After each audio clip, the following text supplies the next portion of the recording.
ബിസ്മില്ലാഹിർ റഹ്മാനിർ റഹീം. അൽഹംദുലില്ലാഹി റബ്ബിൽ ആലമീൻ. വസല്ലല്ലാഹു അലാ നബീന മുഹമ്മദിൻ വഅലാ ആലിഹി വസഹ്ബിഹി അജ്മഈൻ. അമ്മാ ബഅദ്. പ്രിയമുള്ള ഖുർആൻ പഠിതാക്കളെ, അസ്സലാമു അലൈക്കും വറഹ്മത്തുള്ളാഹി. പരിശുദ്ധ ഖുർആനിലെ 94-ാം അധ്യായം സൂറത്തുൽ ഇൻഷിറാഹാണ് നമ്മൾ പഠിച്ചുകൊണ്ടിരിക്കുന്നത്. ഈ സൂറത്തിലെ ആദ്യ 4 ആയത്തുകളാണ് നമ്മൾ മനസ്സിലാക്കിയത്. ഇനി ഇൻഷാ അല്ലാഹ് ഇന്ന് ബാക്കിയുള്ള 4 ആയത്തുകൾ നമുക്ക് നോക്കാം. അഊസു ബില്ലാഹി മിനശ് ശൈത്വാനിർ റജീം. ഫഇന്ന മഅൽ ഉസ്രി യുസ്റാ ഇന്ന മഅൽ ഉസ്രി യുസ്റാ ഫഇസാ ഫറഗ്ത ഫൻസബ് വഇലാ റബ്ബിക ഫർഗബ്. കഴിഞ്ഞ ക്ലാസ്സിൽ നമ്മൾ മനസ്സിലാക്കി പ്രവാചകൻ സല്ലല്ലാഹു അലൈഹി വസല്ലമയ്ക്ക് അള്ളാഹു നൽകിയ വളരെ പ്രധാനപ്പെട്ട 3 അനുഗ്രഹങ്ങളെ എടുത്തു പറഞ്ഞുകൊണ്ടാണ് ഈ സൂറത്തിൻ്റെ ആദ്യ 4 ആയത്തുകൾ നമ്മൾ മനസ്സിലാക്കിയത്. അള്ളാഹു ഹൃദയ വിശാലത നൽകി, അതുപോലെ തന്നെ മുതുകിനെ ഞെരുക്കുന്ന തരത്തിലുള്ള ഭാരം ഒഴിവാക്കി കൊടുത്തു, കീർത്തി വർദ്ധിപ്പിച്ചു, പേരും പ്രശസ്തിയും വർദ്ധിപ്പിച്ചു. ശേഷം അള്ളാഹു പറയുന്നു ഫ ഇന്ന മഅൽ ഉസ്രി യുസ്റാ.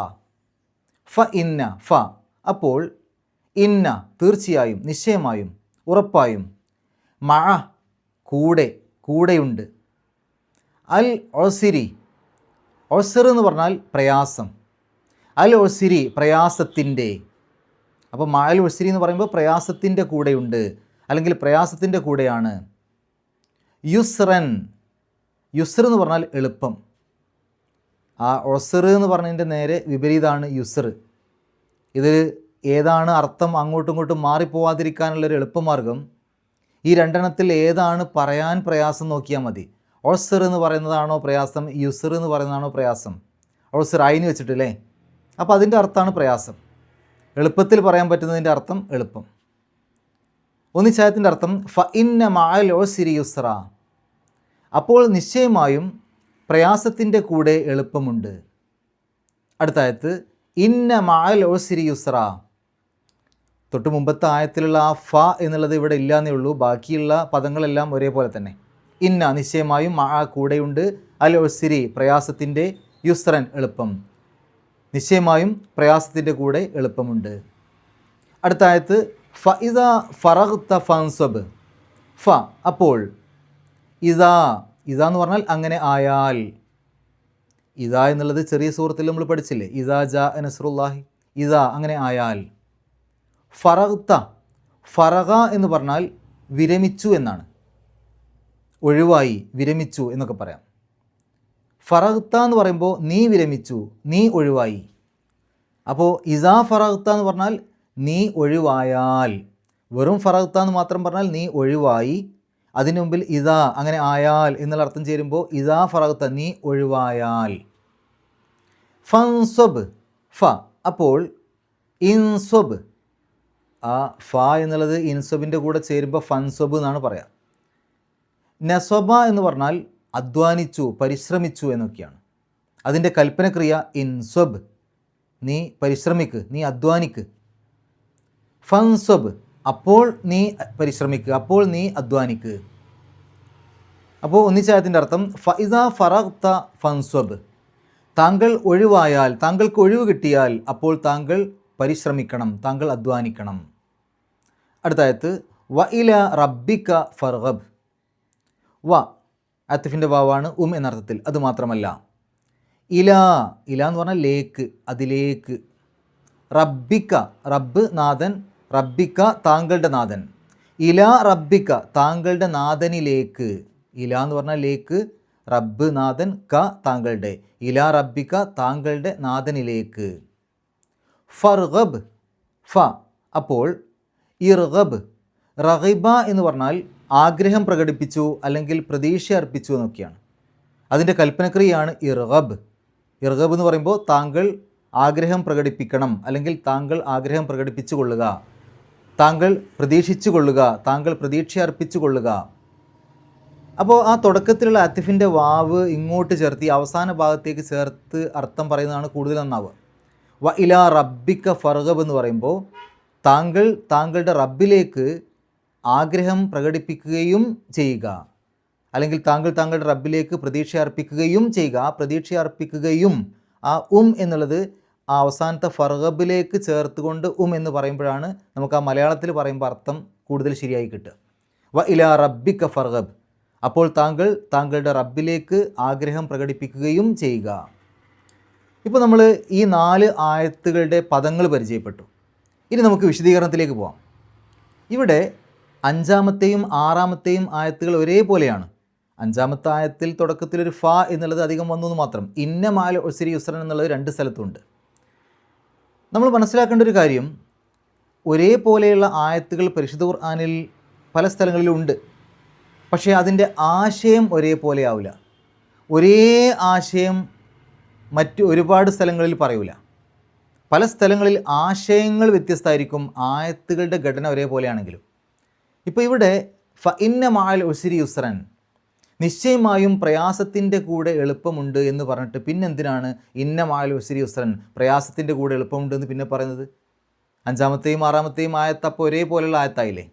ഇവിടെ നമ്മൾ മനസ്സിലാക്കേണ്ടത്, ആഴത്തിൽ നമ്മൾ മനസ്സിലാക്കുമ്പോൾ അതിന് ആന്തരികമായ പല അർത്ഥങ്ങളും നമുക്ക് മനസ്സിലാക്കാൻ സാധിക്കും.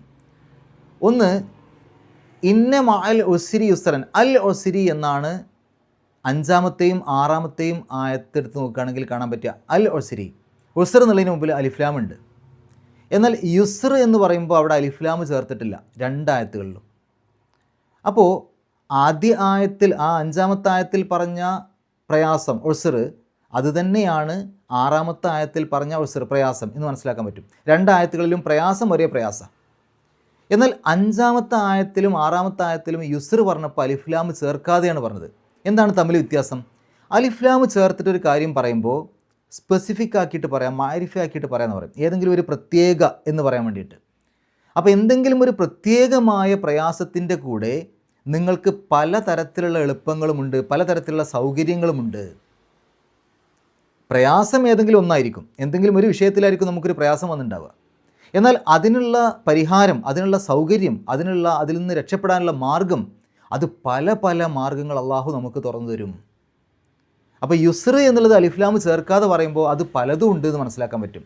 അൽ ഉസ്ർ എന്ന് പറയുമ്പോൾ അത് ഏതെങ്കിലും ഒരു പ്രത്യേക പ്രയാസമായിരിക്കാം. അപ്പോൾ നമുക്ക് ഏതെങ്കിലും ഒരു പ്രത്യേക പ്രയാസം വന്നു കഴിഞ്ഞാൽ അതിന് പല സൗകര്യങ്ങളും പല പരിഹാര മാർഗങ്ങളും പല എളുപ്പങ്ങളും അള്ളാഹു നൽകും. ഇനി ആദ്യത്തെ ആയത്തിൽ പറഞ്ഞ യുസ്ർ തന്നെ ആവണമെന്നില്ല 2-ാമത്തെ ആയത്തിൽ പറഞ്ഞ യുസ്ർ, കാരണം രണ്ടിടത്തും അലിഫ്ലാമില്ലല്ലോ. അപ്പോൾ ആദ്യത്തെ ആയത്തിൽ പരിഹാര മാർഗങ്ങളെക്കുറിച്ച് പറഞ്ഞു, അതല്ലാത്ത മറ്റ് പരിഹാര മാർഗങ്ങളും നിങ്ങൾക്ക് ലഭിക്കും എന്ന് നമുക്ക് വ്യാഖ്യാനിക്കാം ആ അടുത്ത 6-ാമത്തെ ആയത്തിൽ പറഞ്ഞ യുസ്റിനെ കുറിച്ച്. എന്നാൽ രണ്ടിടത്തും പ്രശ്നങ്ങൾ പറഞ്ഞത്, പ്രയാസങ്ങൾ പറഞ്ഞത് ഒരേ പ്രയാസത്തെക്കുറിച്ചാണ്, കാരണം രണ്ടിടത്തും അലിഫ്ലാമുണ്ട്. ആ തരത്തിൽ അതിനെ വ്യാഖ്യാനിച്ച പണ്ഡിതന്മാരുണ്ട്. ഇനി ഇത് 2 പ്രാവശ്യം പറഞ്ഞതുകൊണ്ട് ഒരു പ്രയാസത്തിന് തന്നെ 2 എളുപ്പങ്ങൾ അള്ളാഹു നൽകും. ഏതെങ്കിലും ഒരു പ്രത്യേക പ്രയാസത്തിന് തന്നെ 2 എളുപ്പങ്ങൾ നൽകും. കാരണം രണ്ടിടത്തും പറഞ്ഞ പ്രയാസം ഒരേ പ്രയാസമാണ്, അൽ ഉസ്റാണ്, അലിഫ്ലാം ചേർത്തിട്ടുള്ളതാണ്. അതുകൊണ്ട് ഒരേ പ്രയാസത്തെക്കുറിച്ചാണ് 2 ആയത്തിലും പറഞ്ഞത്. പക്ഷേ എളുപ്പങ്ങൾ 2 വ്യത്യസ്തമായ എളുപ്പങ്ങൾ നിങ്ങൾക്ക് കിട്ടും. അങ്ങനെ വ്യാഖ്യാനിച്ചവരുണ്ട്. ഒരു പ്രയാസത്തിന് തന്നെ 1-ലധികം എളുപ്പങ്ങൾ നിങ്ങൾക്ക് ലഭിക്കും എന്ന രൂപത്തിൽ വ്യാഖ്യാനിച്ച പണ്ഡിതന്മാരുണ്ട്. ഇനി എന്തെങ്കിലും ഒരു പ്രയാസങ്ങൾ നമുക്ക് വരുമ്പോൾ അതിൻ്റെ ഇരട്ടിയായിക്കൊണ്ട് നമുക്ക് എളുപ്പങ്ങൾ കിട്ടും, അതിൻ്റെ ഇരട്ടിയായിക്കൊണ്ട് പരിഹാര മാർഗങ്ങൾ അള്ളാഹു നൽകും എന്ന രൂപത്തിലും വ്യാഖ്യാനിച്ചിട്ടുണ്ട്. പിന്നെ ഇവിടെ പറഞ്ഞത് മഅൽ ഉസ്രി യുസ്റൻ എന്നാണ്. പ്രയാസത്തിൻ്റെ കൂടെ, മഅ എന്നാണ് പറഞ്ഞത്, പ്രയാസത്തിൻ്റെ കൂടെ എളുപ്പമുണ്ട്. എന്നാൽ പരിശുദ്ധ ഖുർആനിൽ മറ്റ് സ്ഥലങ്ങൾ നോക്കുകയാണെങ്കിൽ പ്രയാസത്തിന് ശേഷം നിങ്ങൾക്ക് എളുപ്പം കിട്ടും എന്ന് പറയുന്ന ആയത്തുണ്ട്. അപ്പോൾ പ്രയാസത്തിന് ശേഷമാണോ എളുപ്പം ലഭിക്കുക അതോ പ്രയാസത്തിനോടൊപ്പം തന്നെയാണോ എളുപ്പം കിട്ടുക എന്നുള്ള കാര്യത്തിൽ പണ്ഡിതന്മാർക്ക് വ്യത്യസ്ത അഭിപ്രായമുണ്ട്. 2ഉം ആവാം എന്നുള്ളതാണ് നമ്മൾ മനസ്സിലാക്കേണ്ടത്. പ്രയാസത്തിൻ്റെ കൂടെ ചില സന്ദർഭങ്ങളിൽ നമുക്ക് അതിനോടൊപ്പം തന്നെ അതിൻ്റെ പരിഹാര മാർഗം ലഭിക്കും, ചിലപ്പോൾ അതിന് ശേഷവും പരിഹാര മാർഗം ലഭിക്കും. ഇനി ഈ പ്രയാസത്തിൻ്റെ കൂടെ പരിഹാര മാർഗം ലഭിക്കും, എളുപ്പം ലഭിക്കും, സൗകര്യം ലഭിക്കും എന്നൊക്കെ പറയുമ്പോൾ നമ്മൾ മനസ്സിലാക്കേണ്ട മറ്റൊരു കാര്യം, വളരെ പെട്ടെന്ന് തന്നെ നമുക്ക് പരിഹാര മാർഗം കിട്ടുമെന്നാണ് അതുകൊണ്ട് ഉദ്ദേശിക്കുന്നത്. പക്ഷേ ഇവിടെ പലപ്പോഴും സംഭവിക്കുന്നത് എന്താണ്? നമുക്കൊരു പ്രയാസം വന്നു കഴിഞ്ഞാൽ, ഒരു ബുദ്ധിമുട്ട് വന്നു കഴിഞ്ഞാൽ ആ പ്രയാസം നമ്മൾ എല്ലാ കാലത്തും ഓർത്തു വെക്കും. പക്ഷെ അതിൽ നിന്ന് കരകയറാനുള്ള ഒരുപാട് പരിഹാര മാർഗങ്ങൾ, ഒരുപാട് സൗകര്യങ്ങൾ, എത്രയോ നല്ല നല്ല നമുക്ക് അനുകൂലമായ കാര്യങ്ങൾ അതിനുശേഷം അള്ളാഹു നൽകിയത് അത് പലപ്പോഴും നമ്മൾ മറക്കും. നമ്മുടെ ആ പ്രയാസം നമ്മൾ എന്നും ഓർക്കും. അന്ന് എനിക്ക് അങ്ങനെ സംഭവിച്ചു, ഇങ്ങനെ സംഭവിച്ചു എന്നൊക്കെ നമ്മൾ പറയും. അതിൽ നിന്ന് നമ്മൾക്ക് നൽകിയ ഒരുപാട് പരിഹാര മാർഗങ്ങളും അതിനുശേഷം അള്ളാഹു നമുക്ക് നൽകിയ ഒരുപാട് സൗകര്യങ്ങളും അത് പലപ്പോഴും നമ്മൾ പറയാൻ മറക്കുകയാണ് ചെയ്യുക. ഉമർ അള്ളാഹു അൻഹു പറയാറുണ്ട്, ഓരോ ദിവസവും പുലർന്നു കഴിഞ്ഞാൽ അന്ന് സംഭവിക്കുന്ന കാര്യങ്ങൾ എനിക്ക് ഇഷ്ടമുള്ളതാണോ എനിക്ക് ഇഷ്ടമില്ലാത്തതാണോ എന്നൊന്നും ഞാൻ ഒരിക്കലും ഗൗനിക്കാറില്ല. കാരണം ചിലപ്പോൾ ഞാൻ ഇഷ്ടപ്പെടാത്ത കാര്യങ്ങൾ സംഭവിക്കുന്നതിലൂടെ ആയിരിക്കും അള്ളാഹു എനിക്ക് ചില ഖൈർ നൽകുന്നത്. ചിലപ്പോൾ ഞാൻ ഇഷ്ടപ്പെടുന്ന കാര്യങ്ങളിലൂടെ ആയിരിക്കും ഖൈർ നൽകുന്നത്. ഏതിലൂടെയാണ് എനിക്ക് ഖൈർ കിട്ടുക എന്നറിയില്ലല്ലോ. അതുകൊണ്ട് എനിക്ക് ഇഷ്ടമുള്ളത് സംഭവിച്ചാലും ഇഷ്ടമില്ലാത്തത് സംഭവിച്ചാലും ഞാൻ അതിനെക്കുറിച്ച് കൂടുതൽ ഗൗനിക്കാറേ ഇല്ല എന്ന് ഉമർ അള്ളാഹു അൻഹു പറയാറുണ്ട്. പക്ഷെ നമ്മൾ പലപ്പോഴും എങ്ങനെയാണ്, നമുക്ക് എന്തെങ്കിലും ആഗ്രഹിച്ചൊരു കാര്യം നേടിയിട്ടില്ലെങ്കിൽ, അത് കിട്ടിയിട്ടില്ലെങ്കിൽ, അല്ലെങ്കിൽ ജീവിതത്തിൽ എന്തെങ്കിലും ഒരു പ്രയാസം സംഭവിച്ചാൽ പലപ്പോഴും അതിൽ നിന്നുള്ള ഒരു പരിഹാര മാർഗം കിട്ടാനൊന്നും കാത്തു നിൽക്കാനുള്ള ക്ഷമ പലപ്പോഴും നമുക്കുണ്ടാവാറില്ല. നമ്മൾ അതിനു മുമ്പ് തന്നെ ആകെ സങ്കടപ്പെട്ട് നിരാശപ്പെട്ട് ടെൻഷൻ അടിച്ച് ജീവിക്കുക ചെയ്യുക. ഒരു പരിഹാര മാർഗം അള്ളാഹു തരും എന്ന ഒരു ശുഭപ്രതീക്ഷയോടുകൂടി ജീവിക്കാൻ സത്യവിശ്വാസികൾക്ക് സാധിക്കണം. അങ്ങനെയാവുമ്പോഴാണ് നമുക്ക് നമ്മുടെ ഈമാനിൻ്റെ ശക്തി അവിടെ കാണിക്കാൻ പറ്റുള്ളൂ. ആ രൂപത്തിലാണെങ്കിലേ നമുക്ക് യഥാർത്ഥത്തിൽ ഈ ലോകത്ത് നല്ല രൂപത്തിൽ ജീവിക്കാൻ പറ്റുള്ളൂ. അതല്ലാതെ എന്തെങ്കിലും പ്രയാസങ്ങൾ ജീവിതത്തിൽ അനുഭവപ്പെടുമ്പോൾ ആത്മഹത്യ ചെയ്യാൻ പോവുക, അല്ലെങ്കിൽ ശപിക്കുക, ഈ തരത്തിലുള്ള കാര്യങ്ങളൊന്നും സത്യവിശ്വാസി ചെയ്യാൻ പാടില്ല. പലപ്പോഴും നമുക്കറിയാലോ, നമുക്ക് വളരെ പ്രധാനപ്പെട്ട ഒരു യാത്ര മുടങ്ങിയാൽ എന്തായിരിക്കും അവസ്ഥ? വളരെയധികം നമ്മൾ സങ്കടപ്പെടും, നിരാശപ്പെടും അല്ലേ? പക്ഷേ ആലോചിച്ച് നോക്കൂ, ആ ഒരു യാത്ര മുടങ്ങിയതിലൂടെ അള്ളാഹു നമുക്ക് എന്തെങ്കിലും ഒരു ഖൈർ ഉദ്ദേശിച്ചിട്ടുണ്ടാവും. അതുകൊണ്ടായിരിക്കും ആ യാത്ര മുടങ്ങിയത്. അങ്ങനെ ചിന്തിക്കാൻ സത്യവിശ്വാസിക്ക് സാധിക്കണം. നമുക്കറിയില്ലല്ലോ, നമ്മുടെ ഭാവി നമുക്കറിയില്ല. അപ്പോൾ നമ്മളെ ഒരു വലിയ അപകടത്തിൽ നിന്ന് രക്ഷപ്പെടുത്താൻ വേണ്ടി അള്ളാഹു ആ യാത്ര മുടക്കി, അല്ലെങ്കിൽ അവിടെ നമുക്ക് ആ യാത്ര ഒഴിവായി. ആ രൂപത്തിലാണ് സത്യവിശ്വാസികൾ ചിന്തിക്കേണ്ടത്. ഇത് നേരിട്ട് കാണുമ്പോൾ മാത്രമാണ് പലപ്പോഴും ആളുകൾക്ക് ആ ഒരു തരത്തിൽ ചിന്തിക്കാൻ പറ്റുന്നത്. ഇപ്പോൾ നമ്മളൊരു ബസ്സിന് കൈ കാണിച്ചു എന്ന് വിചാരിക്കുക. ഒരു ബസ്സിന് കൈ കാണിച്ചിട്ട് ആ ബസ് നിർത്താതെ പോയി. നമ്മളതിന് തൊട്ട് പിന്നിൽ വന്ന അടുത്ത ബസ്സിന് കൈ കാണിച്ചു, അതിൽ നമ്മൾ കയറി അങ്ങനെ പോയി കുറച്ച് ദൂരം കഴിഞ്ഞപ്പോൾ ആദ്യം പോയ ബസ് അവിടെ അപകടത്തിൽപ്പെട്ട് മറിഞ്ഞ് അതിലൊരുപാട് ആളുകൾ മരിച്ച്, കുറേ ആളുകളെ ആശുപത്രിയിൽ കൊണ്ടുപോയി എന്നൊക്കെ നമ്മൾ കാണുമ്പോൾ ആ ബസ് എനിക്ക് നിർത്താതെ പോയത് എത്ര നന്നായി, അള്ളാഹു ആണ് അതെനിക്ക് നിർത്താതെ അത് ഒഴിവാക്കി തന്നത്, ആ ബസ് നിർത്താതെ പോയത് എത്ര നന്നായി. അപ്പോഴാണ് നമ്മൾ ചിന്തിക്കുക. അത് നമ്മൾ കണ്ടിട്ടില്ലെങ്കിലോ, അപ്പോൾ ആ ബസ് നിർത്താതെ പോയതിനെക്കുറിച്ച് വലിയ നിരാശയും സങ്കടമായിരിക്കും. എന്നാൽ നമ്മളെ വലിയൊരു അപകടത്തിൽ നിന്ന് രക്ഷപ്പെടുത്തിയതാണ് എന്ന് നമ്മൾ തിരിച്ചറിയുമ്പോൾ മാത്രമാണ് ആളുകൾക്ക് വിശ്വാസം വരുന്നത്. നമുക്ക് നേരിട്ട് കാണുന്നതും അറിയുന്നതും അല്ലാത്തതുമായ എല്ലാ കാര്യങ്ങളിലും നമ്മളുടെ മനസ്സിൽ ഈ ഒരു അറിവുണ്ടാവണം. അള്ളാഹു നമ്മുടെ നന്മക്കാണ്, നമ്മുടെ ഖൈറിനാണ് എന്ത് കാര്യവും ചെയ്യുക. അതുകൊണ്ട് തന്നെ നമുക്ക് പ്രയാസമുണ്ടാക്കുന്ന എന്തെങ്കിലും കാര്യങ്ങൾ നമ്മളുടെ കാരണങ്ങൾ കൊണ്ടല്ലാതെ സംഭവിച്ചാൽ സ്വാഭാവികമായിട്ടും അതിൽ നമുക്ക് ഖൈറുണ്ടാവും. ആ തരത്തിൽ ചിന്തിക്കാൻ ഒരു സത്യവിശ്വാസിക്ക് സാധിക്കണം. ഇനി നോക്കൂ, ഈ സൂറത്തിൻ്റെ ആദ്യ ഭാഗം തന്നെ എടുത്തു നോക്കുകയാണെങ്കിൽ ആദ്യ 4 ആയത്തുകളിൽ പ്രവാചകൻ സല്ലല്ലാഹു അലൈഹി വസല്ലമയ്ക്ക് അള്ളാഹു നൽകിയ വളരെ പ്രധാനപ്പെട്ട 3 അനുഗ്രഹങ്ങൾ എടുത്തു പറഞ്ഞു. ഒന്ന്, മനസ്സ് വിശാലമാക്കി കൊടുത്തു. മറ്റൊന്ന്, മുതുകിനെ ഞെരുക്കുന്ന തരത്തിലുള്ള ഭാരം ഒഴിവാക്കി കൊടുത്തു. മറ്റൊന്ന്, ആ പ്രവാചകൻ സല്ലല്ലാഹു അലൈഹി വസല്ലമയുടെ പേരും പ്രശസ്തിയും ഉയർത്തി കൊടുത്തു. ഈ കാര്യം പറഞ്ഞതിന് ശേഷമാണല്ലോ 5-ാമത്തെയും 6-ാമത്തെയും ആയത്തിൽ പ്രയാസത്തിൻ്റെ കൂടെ എളുപ്പമുണ്ടെന്ന് പറഞ്ഞത്. അപ്പോൾ അങ്ങനെ നോക്കുകയാണെങ്കിൽ പ്രവാചകൻ സല്ലല്ലാഹു അലൈഹി വസല്ലമയുടെ കാര്യമാണ് ആദ്യം പറഞ്ഞത്. ആ പ്രവാചകൻ സല്ലല്ലാഹു അലൈഹി വസല്ലമയ്ക്ക് നൽകിയ പ്രയാസങ്ങൾ എന്തൊക്കെയാണ്? ജനിക്കുന്നതിന് മുമ്പ് തന്നെ ഉപ്പ മരിച്ചു. ജനിച്ച് ചെറിയ കുട്ടിയാകുമ്പോഴേ ഉമ്മ മരിച്ചു. നോക്കൂ നിങ്ങൾ, വലിയൊരു പ്രയാസത്തിലല്ലേ പ്രവാചകൻ സല്ലല്ലാഹു അലൈഹി വസല്ലമ ഏറ്റവും ചെറിയ കുട്ടിയായപ്പോൾ ജീവിച്ചത്? ഉപ്പ മരിച്ചു, ഉമ്മ മരിച്ചു. പക്ഷെ അതും വിചാരിച്ച് എനിക്ക് ഉപ്പയും ഉമ്മയും ഇല്ല എന്നുള്ള രൂപത്തിൽ സങ്കടപ്പെട്ട് അങ്ങനെ ജീവിക്കുകയാണോ പ്രവാചകൻ സല്ലല്ലാഹു അലൈഹി വസല്ലമ ചെയ്തത്? ഉപ്പയില്ലാത്ത ആ കുട്ടി ഉപ്പയില്ല എന്നുള്ള സങ്കടം വെച്ച് ജീവിക്കുകയാണെങ്കിൽ എന്തായിരിക്കും അവസ്ഥ? ഇവിടെ നമ്മൾ മനസ്സിലാക്കേണ്ടത്, അബ്ദുള്ള എന്ന ആ ഒരു ഉപ്പ എന്ന് പറയുന്ന ആ ഡോറ്, ആ വാതിൽ അള്ളാഹു അവിടെ അടച്ചു എങ്കിലും അബ്ദുൽ മുത്തലിബ് എന്ന് പറയുന്ന വലിയൊരു ജനൽ അവിടെ തുറന്നു കൊടുത്തിട്ടുണ്ട്. ആ പ്രയാസത്തിൻ്റെ കൂടെ, ഉപ്പ മരിച്ചു എന്നുള്ള പ്രയാസത്തിൻ്റെ കൂടെ വലിയൊരു സൗകര്യം, വലിയ ഒരു പരിഹാരം അതിന് അള്ളാഹു അവിടെ നൽകിയിട്ടുണ്ട്. അതുകൊണ്ട് നമുക്ക് ഏതെങ്കിലും ഒരു സങ്കടം വരുന്ന ഒരു കാര്യം സംഭവിച്ചാൽ അതിൻ്റെ വാതിലിൻ്റെ മുമ്പിൽ നിന്നിങ്ങനെ കരയാതെ, ഒന്ന് അങ്ങോട്ടോ ഇങ്ങോട്ടോ ഒന്ന് മാറി നോക്കിയാൽ അള്ളാഹു വലിയ ചില ജനലുകൾ തുറന്നു വെച്ചിട്ടുണ്ടാവും നമുക്ക് അവിടെ നിന്ന് രക്ഷപ്പെടാൻ വേണ്ടിയിട്ട്. അല്ലാതെ നമ്മളവിടെ പെട്ടുപോയതല്ല. നമ്മൾ അങ്ങോട്ടോ ഇങ്ങോട്ടോ ഒന്ന് മാറി ചിന്തിക്കാൻ, എന്തെങ്കിലും പ്രയാസം വരുമ്പോൾ അവിടെ തന്നെ ആ വാതിലിൻ്റെ മുമ്പിൽ തന്നെ നിന്ന് കരയാതെ ഒന്ന് അങ്ങോട്ടോ ഇങ്ങോട്ടോ ഒന്ന് മാറി നിന്ന് ചിന്തിക്കാൻ നമുക്ക് പറ്റണം. അബ്ദുള്ള എന്ന് പറയുന്ന ആ ഒരു വാതിൽ അടഞ്ഞുവെങ്കിലും അതിൻ്റെ അപ്പുറത്തും ഇപ്പുറത്തൊക്കെ ഒന്ന് മാറി ചിന്തിക്കുമ്പോഴാണ് അബ്ദുൽ മുത്തലിബ് എന്ന് പറയുന്ന വലിയ ജനൽ അവിടെ തുറന്നിട്ടത് നമുക്ക് മനസ്സിലാക്കാൻ സാധിക്കുക. അതേപോലെ തന്നെ ഉമ്മയുടെ മരണം, ആ ഉമ്മയുടെ മരണം കൊണ്ട് ഉമ്മ ഇല്ല എങ്കിലും അതിനുള്ള പരിഹാരം, പാല് കൊടുക്കാനും മറ്റൊക്കെയുള്ള പരിഹാര മാർഗങ്ങൾ അവിടെ അള്ളാഹു നൽകിയിട്ടുണ്ട്. അപ്പോൾ ഒരുപാട് സൗകര്യങ്ങളും ഒരുപാട് പരിഹാര മാർഗങ്ങളും അള്ളാഹു അവിടെ നൽകിയിട്ടുണ്ട്. അപ്പോൾ നമ്മുടെ ജീവിതത്തിൽ നമുക്ക് പ്രയാസങ്ങൾ വരുമ്പോൾ അത് നാളെ പരലോകത്തേക്കുള്ളൊരു മുതൽക്കൂട്ടാണ്. അതെനിക്ക് നാളെ പരലോകത്ത് കൂടുതൽ നന്മ ലഭിക്കാൻ, കൂടുതൽ കൂലി ലഭിക്കാനുള്ളൊരു മാർഗമാണ് എന്ന് ചിന്തിക്കാൻ നമുക്ക് സാധിക്കണം. ഇതിൽ പ്രവാചകൻ സല്ലല്ലാഹു അലൈഹി വസല്ലമയോട് അഭിസംബോധന ചെയ്തുകൊണ്ടാണ് ഇതിൻ്റെ കാര്യങ്ങൾ പറയുന്നത് എങ്കിലും ഇത് നമുക്ക് എല്ലാവർക്കുമുള്ള കാര്യമാണ് ഇതിനകത്തുള്ളത്. ഏതൊരു പ്രയാസത്തിൻ്റെ കൂടെയും അള്ളാഹു എളുപ്പം നൽകും എന്നുള്ള കാര്യം ഇത് നമുക്കെല്ലാവർക്കും ബാധകമാണ്. എന്നിട്ട് അള്ളാഹു പറയുകയാണ്, ഫഇദാ ഫറഗ്ത ഫൻസബ്, നീ ഏതെങ്കിലും ഒരു കാര്യത്തിൽ നിന്ന് വിരമിച്ചു കഴിഞ്ഞാൽ, ഒഴിവായിക്കഴിഞ്ഞാൽ നീ അധ്വാനിക്കണം. ഇത് പ്രവാചകൻ സല്ലല്ലാഹു അലൈഹി വസല്ലമയോട് മാത്രമല്ല, എല്ലാവരോടും കൂടെയാണ് പറഞ്ഞത്.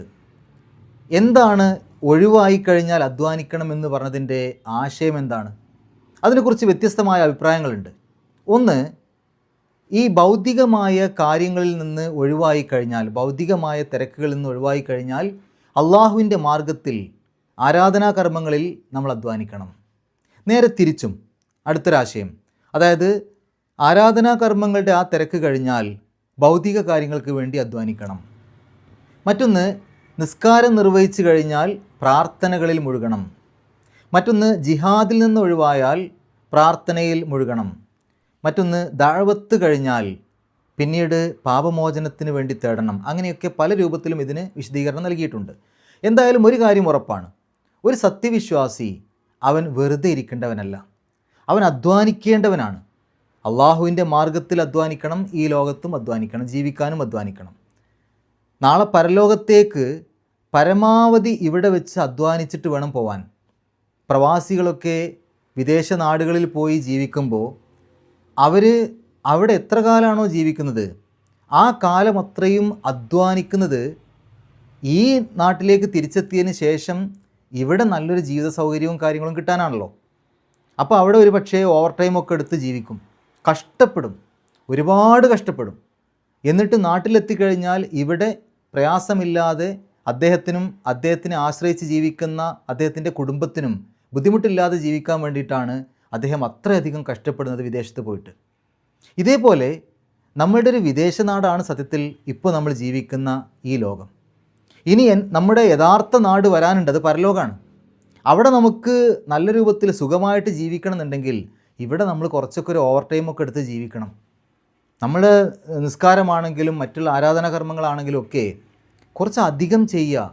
പരമാവധി നമ്മൾ നാളെ പരലോകത്തേക്ക് എത്രത്തോളം ഇവിടുന്ന് നമുക്ക് അധ്വാനിച്ച് നേടാൻ പറ്റുമോ അതൊക്കെ നേടിയിട്ട് വേണം നാളെ പരലോകത്തേക്ക് എത്താൻ. കാരണം അവിടെ ചെന്നിട്ട് പിന്നെ നമുക്കൊന്നും നേടാൻ പറ്റില്ല. ഇവിടുന്ന് സമ്പാദിച്ചിട്ട് വേണം അങ്ങോട്ട് പോകാൻ. പരമാവധി ഇവിടുന്ന് സമ്പാദിക്കാൻ നോക്കണം എന്നർത്ഥം. അതിൻ്റെ അർത്ഥം വിശ്രമിക്കാൻ പാടില്ല എന്നല്ല, വിശ്രമിക്കാം. പക്ഷേ നമ്മൾ മനസ്സിലാക്കണം, ആരാണ് ഈ വിശ്രമിക്കുക? നന്നായിട്ട് അധ്വാനിക്കുന്ന ആൾക്കല്ലേ വിശ്രമിക്കേണ്ടി വരുള്ളൂ. ഒന്നും അധ്വാനിക്കാത്ത ഒരാൾക്ക് വിശ്രമിക്കേണ്ട ആവശ്യമില്ലല്ലോ, അയാളെപ്പോഴും വിശ്രമിക്കല്ലേ. അപ്പോൾ വിശ്രമിക്കുക എന്ന് പറയുമ്പോൾ ശരിക്ക് പറഞ്ഞാൽ അധ്വാനിക്കുന്ന ആളുകൾ അതിൻ്റെ ക്ഷീണം മാറ്റാൻ വേണ്ടി അയാൾക്ക് വിശ്രമിക്കാം. അത് രാത്രി കിടന്നുറങ്ങുന്നുണ്ട്, പകൽ സമയത്ത് അധ്വാനങ്ങളുടെ ഇടയിൽ, പരിശ്രമങ്ങളുടെ ഇടയിൽ അയാൾക്ക് വിശ്രമിക്കാം, അതൊന്നും പ്രശ്നമില്ല.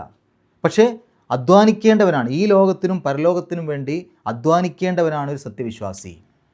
പ്രവാചകൻ സല്ലല്ലാഹു അലൈഹി വസല്ലം ഒരിക്കൽ പറഞ്ഞല്ലോ, 2 വിഷയങ്ങളിൽ മിക്ക ആളുകൾക്കും തെറ്റ് സംഭവിക്കുന്നു. ഏതൊക്കെയാണത്?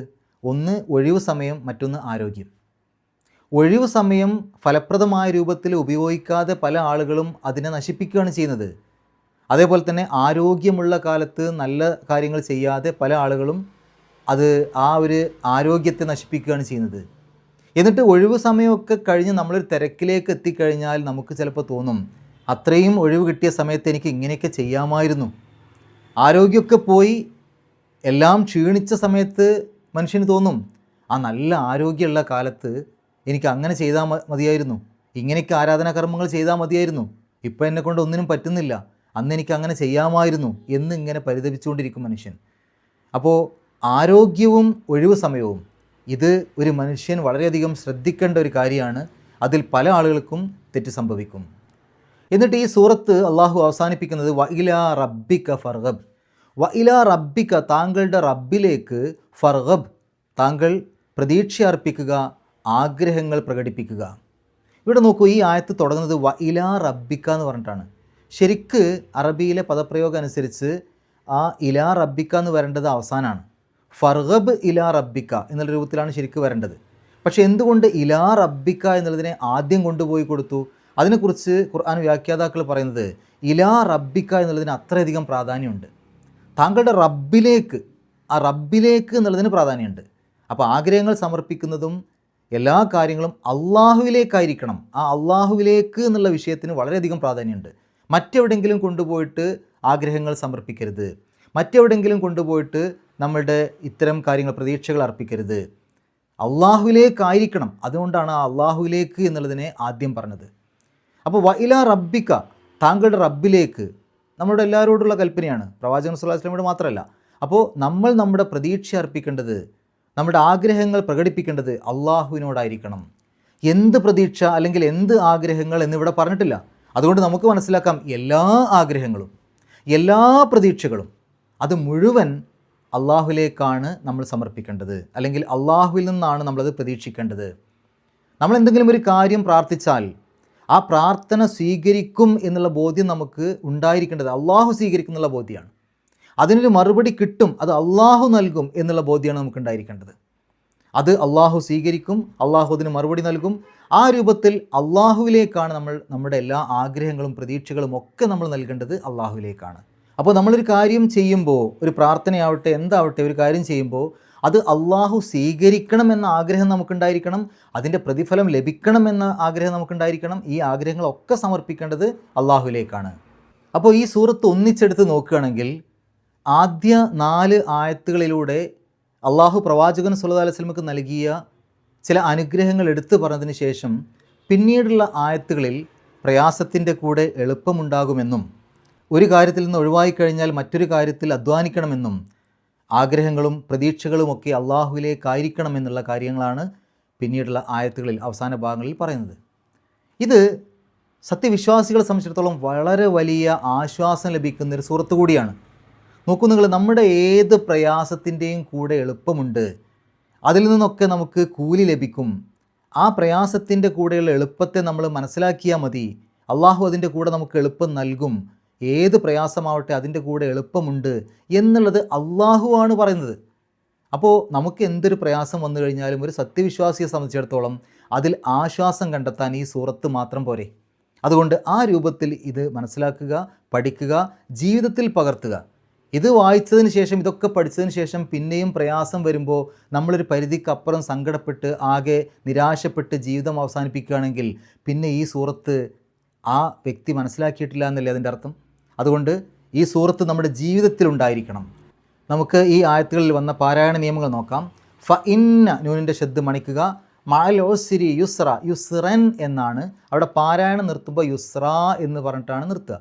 കാരണം ഫത്ത് തൻവീനുള്ള ഒരു ഭാഗത്ത് പാരായണം നിർത്തുമ്പോൾ അത് ഫത്ഹാക്കിയിട്ട് 2 ഹർക്കത്തിൻ്റെ ദൈർഘ്യം നീട്ടുകയാണ് ചെയ്യുക. മദ് അയ്വൽ എന്നാണ് അതിന് പറയുക. അപ്പോൾ ഫ ഇന്ന മഅൽ ഉസ്രി യുസ്ര എന്ന് പറഞ്ഞിട്ടാണ് അവിടെ പാരായണം നിർത്തുക. ഇനി അവിടെ പാരായണം നിർത്താതെ പോവുകയാണെങ്കിലോ, അപ്പോൾ അടുത്ത ആയത്തിലേക്ക് ചേർത്തി ഓതുമ്പോൾ യുസ്റൻ എന്ന് തന്നെയാണ് പറയുക. പക്ഷേ അടുത്ത ആയത്തിൻ്റെ തുടക്കത്തിലുള്ള അക്ഷരം നോക്കണം. അടുത്ത ആയത്തിൻ്റെ തുടക്കത്തിൽ ഇന്ന ഹംസയാണ്, ഈ എന്നുള്ള ഹംസയാണ്. അപ്പോൾ ഹംസയുടെ മുമ്പ് തെൻവീന് വന്നു. യുസ്റൻ എന്നുള്ളതിൻ്റെ അവസാനത്തിൽ തെൻവീന്, ഇന്ന എന്നുള്ളതിൻ്റെ തുടക്കത്തിൽ ഹംസ.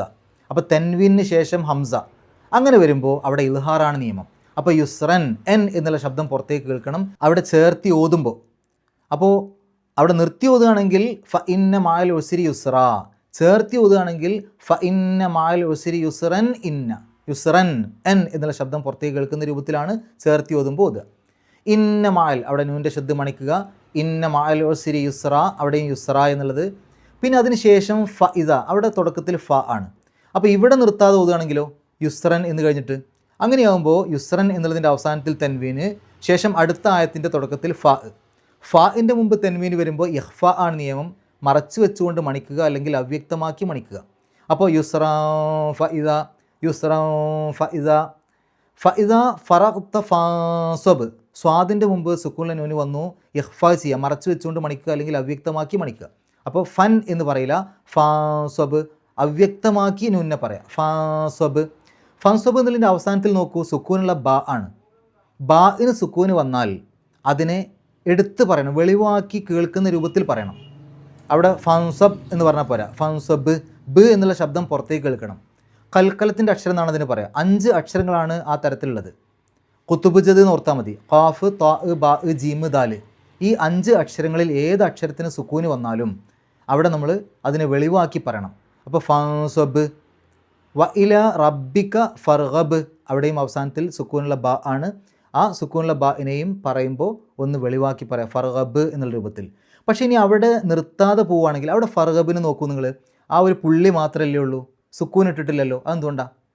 അതിൻ്റെ കാരണം അടുത്ത സൂറത്തിലേക്ക് ചേർത്തി ഓതുകയാണെങ്കിൽ അടുത്ത സൂറത്തിൻ്റെ തുടക്കത്തിൽ എന്താ വരിക? ബിസ്മിയാണ് വരിക അല്ലേ? അപ്പോൾ ആ ബിസ്മിയുടെ തുടക്കത്തിൽ ബ ആണ്, ഇവിടെ ഫർഗബിൻ്റെ അവസാനത്തിലും ബ ആണ്.